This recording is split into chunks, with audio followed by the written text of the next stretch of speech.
Hi, welcome back. I'm going to do something new today. So I've decided to start doing some book reviews on this channel. It's not going to be every week. I'm sure not everyone is necessarily interested, but I do have a large lucid dream and sleep book collection, which I'm going to show off today, and then I'm going to review one of those books. So I'm currently reading both of these two books.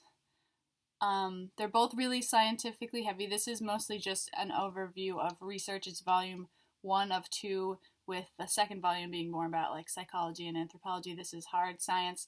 This, also very scientific, but it's a synthesis of other people's research. And so yeah, those are the books I'm reading. Here's my stack of books I've already read. Classic, Important Starting Place, Exploring the World of Lucid Dreaming.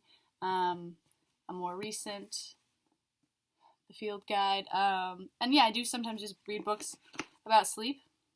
They tend to be less kooky and wacky, and you do learn, obviously, a lot about sleep, and a lot of it is applicable to lucid dreaming. Oh, and the book that I want to talk about today is this one. And then, here's my huge stack of books that I'm going to read and review for you. Lots of books. And I have actually already read Gateway to the Inner Self, but that was, 10 years ago now or something, so I don't really remember how I feel about it. I may feel differently now than I did then. My opinions have changed about a lot of lucid dreaming stuff, so yeah.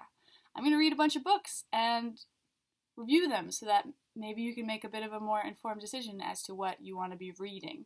So, let's just get right into it. This is called The Tibetan Yogas of Dream and Sleep, and it's highly recommended to me by a lot of people when I talk about lucid dreaming. They're like, have you read this? You should read this. And in online communities, people often bring up Tibetan dream yoga or Tibetan sleep yoga. And usually what they say in a very condensed version is that ultimately the goal of lucid dreaming practice is to realize that that waking life is just as illusory as dreams, and that dreams and waking life are the same. But what I want to point out, basically, is that all of those condensed, explanations are condensed explanations, basically. That if you're interested in what that practice actually has to say, then you should probably dive into it, get this book or another book on the topic, because, yeah, I just think there's a lot of misinformation about it, and from what people say, I felt like I really disagreed with the whole philosophy, and then I read this book and realized that, no, I do agree with a lot of it,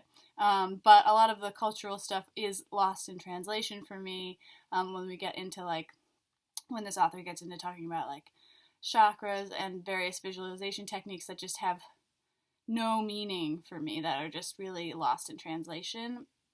That was a bit of a slog to read through. I mostly liked reading about the philosophical stuff. I feel like I was not the ideal reader for this book. The author even says, some people will read this and it'll kind of go in one ear and out the other, and some people will dive in and do the practices, and I really didn't, because they don't speak to me, quite frankly. But I'm going to read I'll read a few quotes from this to give you an idea.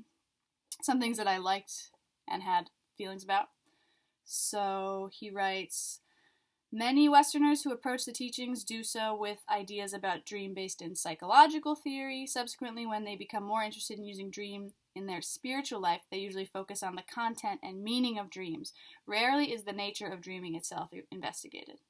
I agree wholeheartedly with that. I think while there is definitely psychological use for looking at and analyzing your dreams, I am most interested in the nature of dreaming itself. Now, I don't know that I will ever come to the same conclusions as this person or this practice does, and I don't think that's a problem, but I am interested in the nature of dreaming itself, what it looks like, how it operates, things like that.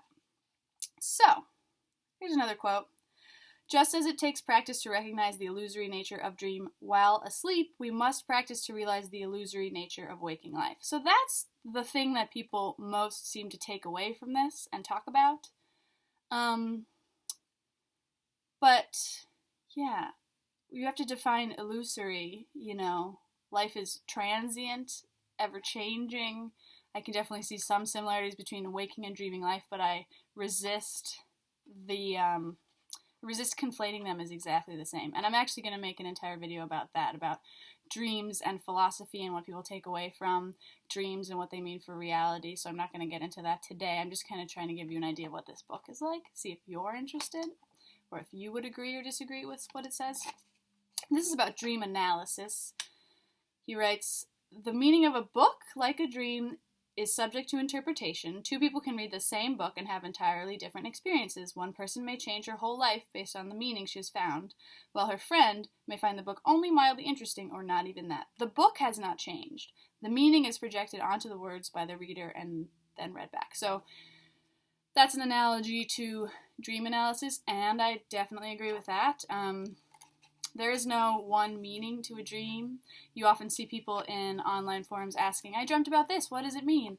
And that's, someone can't just answer that question, well, at least not without a lot of follow-up questions about you and what things mean to you. I think only the dreamer can really figure out what the dream means. And it seems like I agree with what this author is saying, that dreams are subject to interpretation. Meaning is sort of up to you.